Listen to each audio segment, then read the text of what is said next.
Bendiciones. Espero que en este día hermoso que el Padre nos ha entregado, su gracia, su favor, su misericordia, sea disfrutada por usted. Y sea disfrutada porque ya está establecido que su misericordia es nueva cada mañana y que su gracia y su favor está sobre nosotros cada día. Quiero iniciar en esta hora con una oración y quiero que allí se una conmigo en este momento para darle gracias al Señor por todo lo bueno que Él es, por todo lo maravilloso que Él es, porque la Escritura dice que entremos por sus puertas con alabanza, por sus atrios con acción de gracias. Y sé que esta semana que ha pasado, quizás ha sido una semana con altos y bajos en su vida, pero estás aquí. Y si estás aquí es porque el Señor está contigo. Si estás aquí es porque Él te ha sostenido. Si estás aquí es porque Él te ha guardado, porque te ha provisto, porque ha guardado los tuyos. Es porque Él siempre es fiel y siempre es bueno. No sé si en esta semana te tocó llevar el dolor de sepultar a algún familiar importante, cercano a su vida, pero sea eso o sea otra cosa, el Señor está contigo y el Señor nunca te dejará, nunca te abandonará. Por eso vamos a darle gracias al Señor en este día. Padre bueno, te damos gracias en este hermoso día que tú nos regalas, Señor, de poder entrar por tus puertas con alabanza, porque tú eres Rey, porque tú eres grande, porque tú eres el Creador, porque tú eres aquel en el cual no hay sombra de variación y mudanza alguna, porque tú estás sobre toda la creación. Gracias, gracias por esta semana, gracias por todo lo que nos has dado, gracias por todo lo que nos has provisto, gracias de todo lo que nos has guardado. Te damos gracias por nuestros familiares, por nuestras familias, por nuestras esposas, por nuestros hijos, por nuestros trabajos, por nuestros quehaceres, por nuestros pasatiempos. Te damos gracias por la salud, te damos gracias por la salud emocional, por la salud física, por la salud espiritual, por la salud mental. Te damos gracias por la sanidad que se está gestando en este momento. Te damos gracias por la respuesta que estás dando a tu pueblo o a muchos de tu pueblo en esta misma hora. Te doy gracias por los milagros que están aconteciendo, Señor, mientras oramos. Gracias, Señor, por las respuestas financieras en medio de situaciones de escasez o de limitación que tú estás trayendo en esta misma hora. Gracias, pero sobre todas las cosas, gracias por tu presencia en nosotros, por tu gracia derramada sobre nuestras vidas, por tu favor puesto en nuestra frente y por tu nombre establecido en nuestro corazón, para que donde vayamos o donde estemos, Señor, tú nos hagas prosperar, como dice Números capítulo 6. Señor, gracias por todo lo que haces y gracias por este tiempo de la palabra que sé que tú has preparado para que nuestro corazón encuentre en las Escrituras tu voz y ser guiados por tu voz traiga a nosotros paz. Porque como dijo el Señor mismo, nuestro amado Jesús, nuestro Maestro, que esta palabra es el yugo perfecto, el yugo que tiene el peso perfecto, el yugo que produce paz. Te damos gracias, Padre. Aquí nos acercamos a ti en plena certidumbre de fe y en unidad en el Espíritu, cada uno de nuestros hermanos en Cristo Jesús. Amén y amén. Quiero que me acompañe por favor al primer libro de Reyes, capítulo 17, y quiero que leamos juntos desde el verso 8 hasta el verso 16.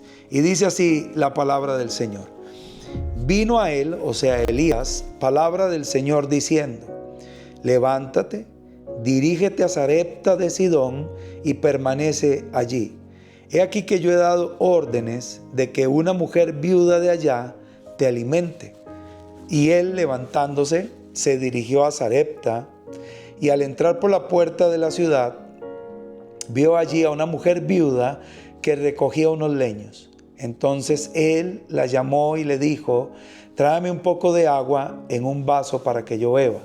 Cuando ella iba a traérsela, él la llamó y le dijo: tráeme también un pedazo de pan en tu mano. Pero ella respondió: vive el Señor tu Dios, que no tengo sino solamente un puñado de harina en un recipiente y un poco de aceite en una vasija.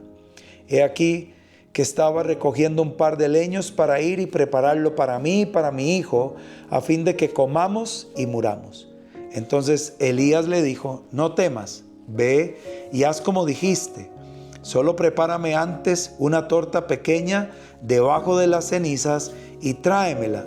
Al final haz para ti y para tu hijo. Porque así ha dicho el Señor, el Dios de Israel: la harina del recipiente no se acabará y la vasija del aceite no disminuirá hasta el día en que el Señor dé lluvia sobre la superficie de la tierra.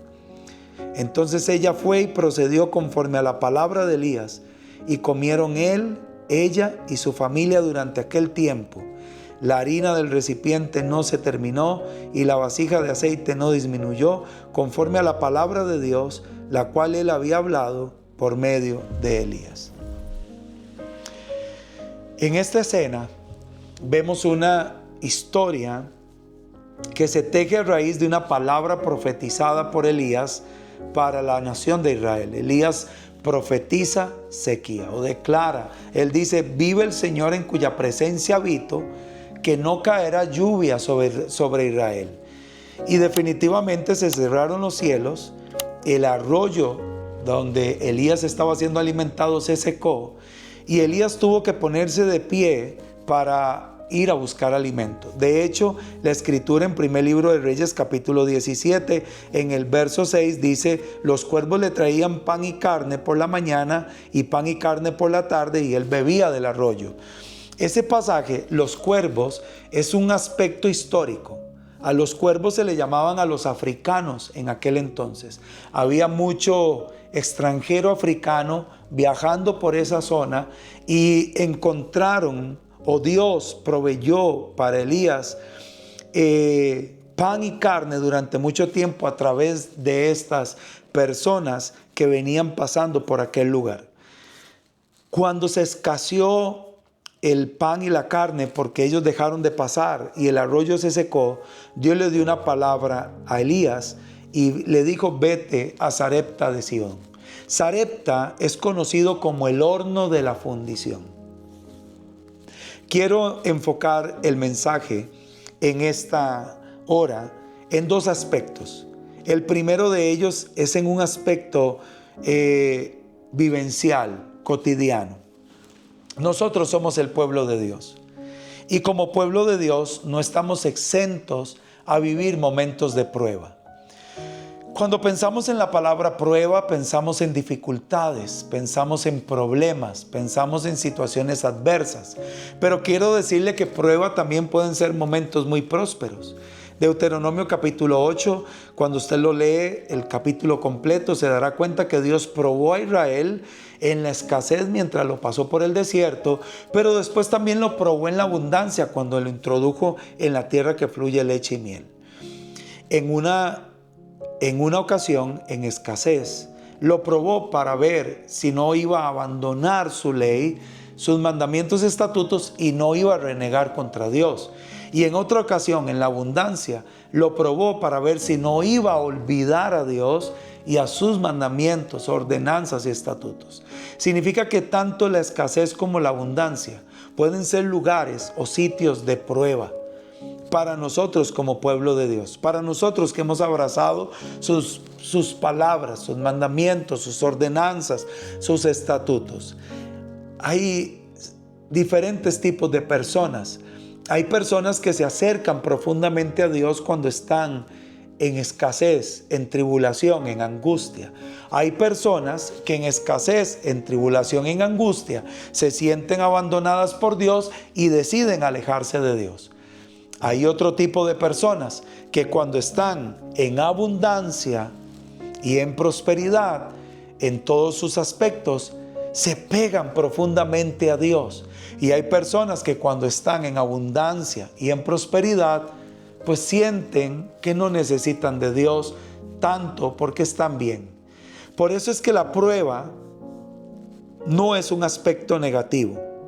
La prueba es un método, una herramienta que el Padre Eterno utiliza para que usted y yo estemos siempre pegaditos a Él. La prueba, según escritos originales, la palabra prueba significa plataforma para impulsarnos hacia un nivel de madurez mayor. La prueba tiene la imagen de un resorte, que cuando usted lo presiona hacia abajo, lo que está es conteniendo energía que al soltarse, va a expulsar hacia arriba de una manera poderosa y potente aquello que ha estado presionando el resorte. La vida es igual. Cuando Dios nos somete a una prueba, Dios no nos está sometiendo a una prueba para hacernos daño. Dios no nos está sometiendo a una prueba para lastimarnos. Dios no nos está sometiendo a una prueba para olvidarnos. Lejos de ello, la prueba es una evidencia clara de que Dios tiene una intención seria de impulsarnos hacia un nivel de madurez mayor, hacia una promoción, que llevemos su nombre en alto delante de los demás. En esta ocasión no estaba siendo solamente probada la viuda de Sarepta de Sidón, estaba siendo probado Elías también. Elías estaba en escaseces en ese momento, a pesar de que la palabra de que las nubes se cerraran para que no hubiese lluvia salió de su propia boca. La mujer que estaba en Sarepta de Sidón tiene una particularidad. Sarepta de Sidón no pertenece a Israel. Es una ciudad fuera de Israel. Por lo tanto, la viuda que va a atender a Elías no era una mujer de la casa de Judá que pudiese entender las palabras de Elías. Por eso la expresión de la mujer, cuando Elías le dice, tráeme también un pedazo de pan, ella le dice, vive el Señor tu Dios, que no tengo pan, sino solo un puñado de harina. Porque para ella, quizás, la mujer de Sidón, ella quizás pertenecía a la casa de Israel, pero tenía otros dioses, como se dio en la profecía, que la casa de Israel iba a ser esparcida por todas las naciones e iba a aprender a adorar a otros dioses. Pero ella tenía claro algo, que el hombre que había llegado a su ciudad y que se había encontrado en la puerta de la ciudad no era cualquier hombre, era el profeta Elías. Quiero que entienda algo en esta hora.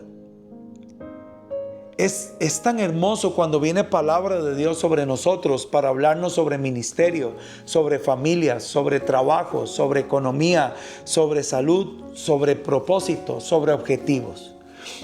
Y cuando viene esa palabra a nosotros, en nuestro corazón se envuelve una gran atmósfera de gozo y de alegría, porque decimos, Dios tiene planes para conmigo. El tema está en el proceso entre la palabra y el cumplimiento del plan. Ese proceso donde pasamos por valle de sombra de muerte, donde pasamos por el crisol del fuego, por donde pasamos por el horno de fundición, donde Dios nos entrega una palabra cuando somos un carbón encendido, pero el plan de Él es que lleguemos a ser un diamante inquebrantable. Y para que el carbón encendido se convierta en un diamante inquebrantable, tiene que ser sometido a altas presiones de fuego. En esta ocasión, para la mujer de Sarepta de Sidón, esa era su presión de fuego.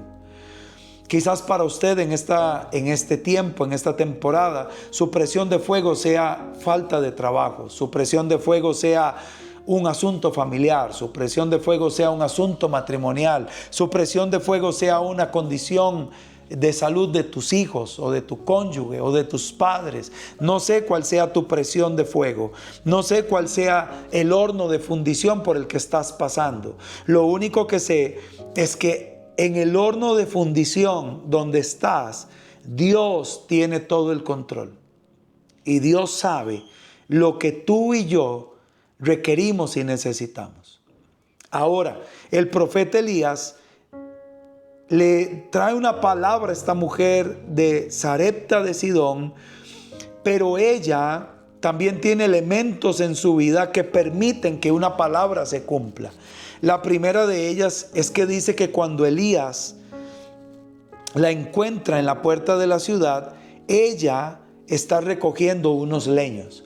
Significa que la mujer entiende que a pesar del momento de la prueba no es tiempo de rendirse, que a pesar del momento de la prueba no es el tiempo de acostarse en la cama de la depresión, no es el tiempo de acostarse en la cama de la autoconmiseración, en la cama de la aflicción.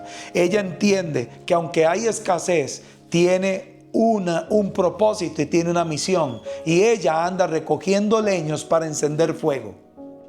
La palabra de Dios dice en Ageo que el pueblo tenía que ser exhortado a subir al monte y recoger madera para reedificar el templo.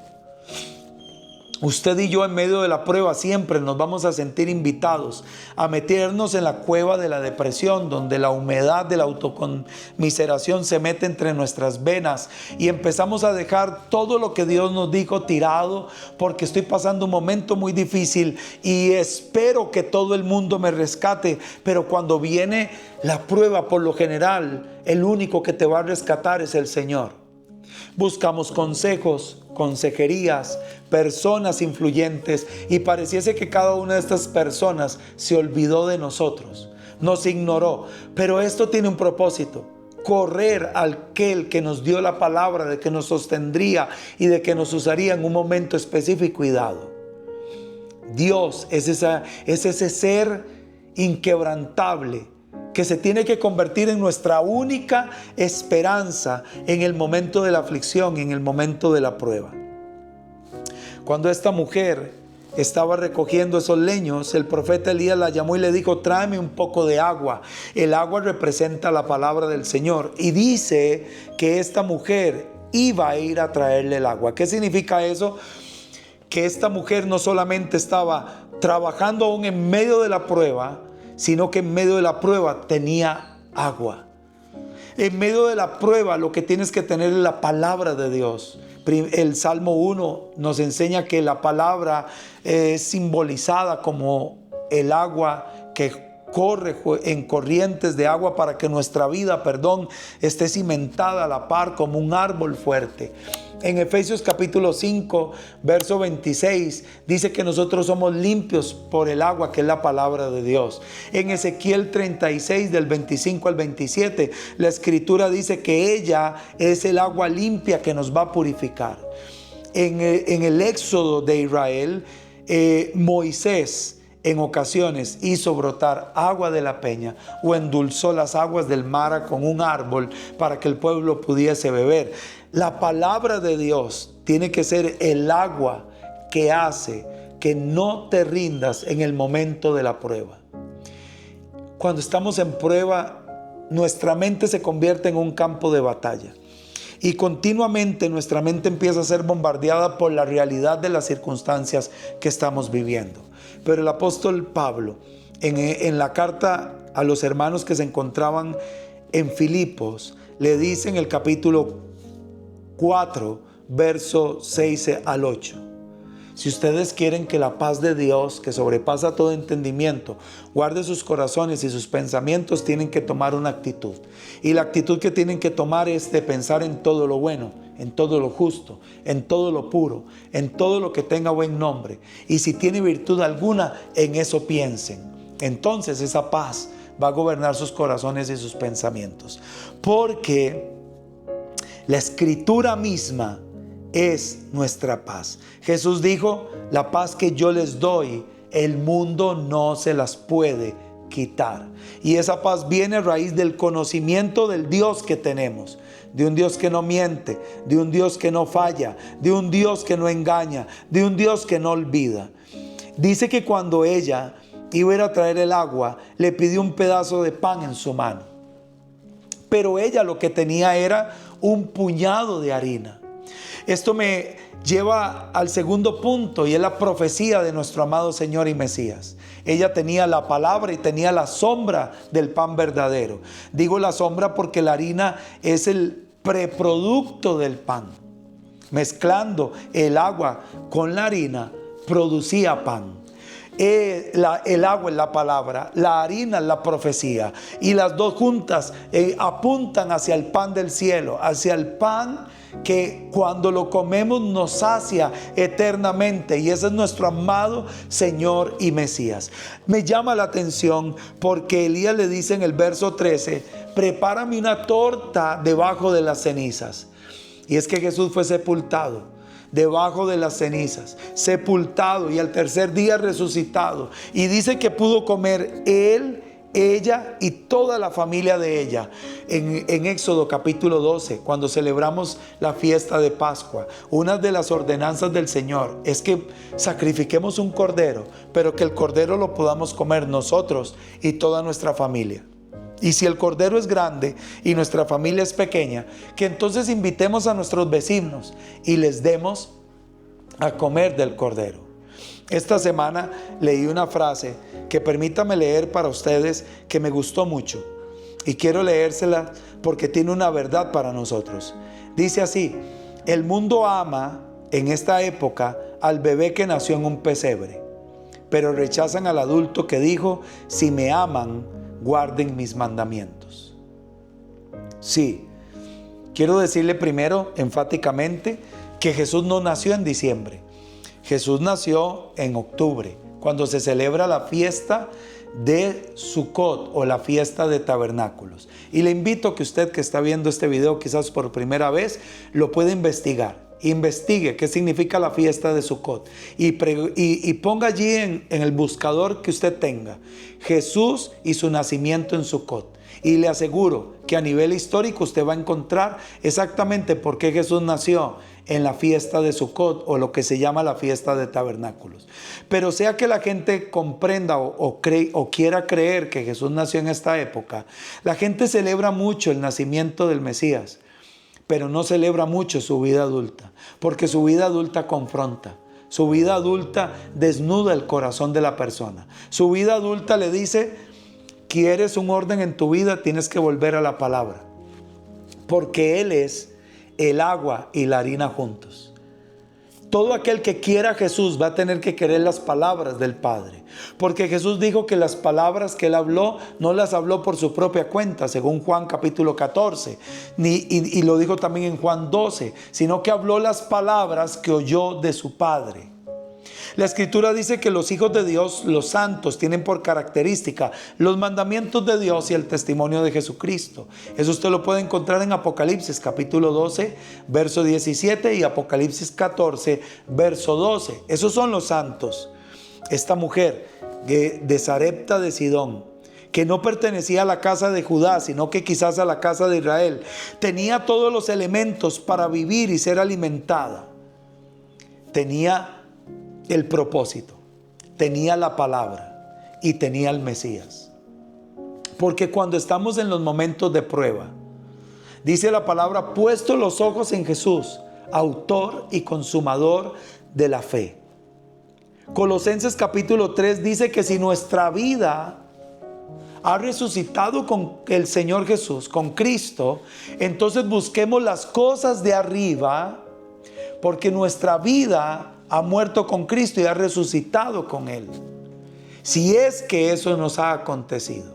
Romanos capítulo 8 dice que todo aquel que está en el Mesías y gobernado por el Espíritu del Padre se sujeta a la ley de Dios y ama guardarla. La prueba quizás es la puerta, que aunque se vea muy oscuro, es la puerta quizás que se abra para traer plenitud de luz a su vida. Dios ha diseñado este preciso momento para usted.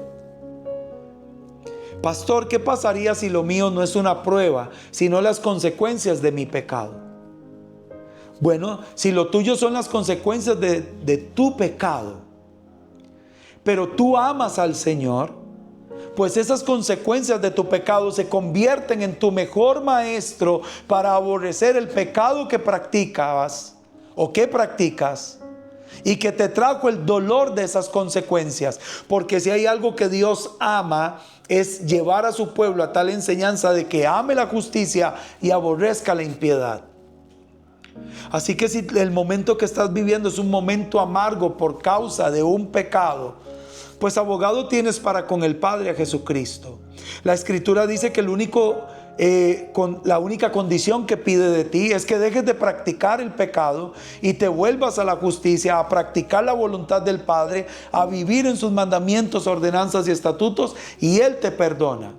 No significa que el hecho de que te perdone, la consecuencia del pecado vaya a desaparecer, pero sí le puedo decir que a los que aman a Dios, todas las cosas les ayudan a bien, y conforme a su propósito, todas las cosas serán para su enseñanza y su crecimiento. Si hoy Sarepta es un horno de fundición, quiero que entienda el concepto pleno. Sarepta es el horno de fundición para un carbón que está a punto de convertirse en diamante. Y así como es el espacio o el lugar de la prueba, es el lugar también de los milagros divinos. Porque aquí dice que no escaseó, ni disminuyó, ni el aceite, ni la harina. Y ahí es donde está el otro elemento que necesito que guarde en su vida: el aceite. Isaías capítulo 10, verso 27 dice que por causa de la unción se pudre todo yugo. El aceite, que representa el Espíritu del Padre mismo, es el cayado que en medio de valle de sombra puedes apoyarte y darte cuenta que no tienes que temer porque el Señor está contigo. Que el bien y la misericordia te seguirán todos los días. Y que el aceite se derrama, como dice el Salmo 23, sobre una oveja que deja de ser oveja para convertirse en realeza. Porque David empieza hablando como una oveja. Jehová, el Señor es mi pastor, nada me falta. En delicados pastos me hará descansar. Pero cuando usted lee el verso 4 dice: unge mi cabeza con aceite, mi copa está rebosando. Aderezas mesas delante de mí en presencia de mis enemigos. Eso significa que aquel carbón llamado oveja pasó a ser diamante, tomando una posición de realeza. Quizás tú eres de los muchos que le dice al Señor: úsame. Pues quiero decirle que el crisol del fuego por donde estás pasando, o por el que ya pasaste, ha sido el lugar del ungimiento de una oveja que pasó a tener realeza y que ahora tiene la capacidad de gobernar, para que Dios, a la hora de entregarle el cumplimiento de una palabra profética, no se envanezca ni se haga altivo para que Dios no lo deseche, sino que permanezca humilde y quebrantado, entendiendo que donde has llegado, donde estás llegando o donde estás por llegar, ha sido porque Dios ha sido bueno y siempre bueno para contigo. Que el Señor le continúe bendiciendo.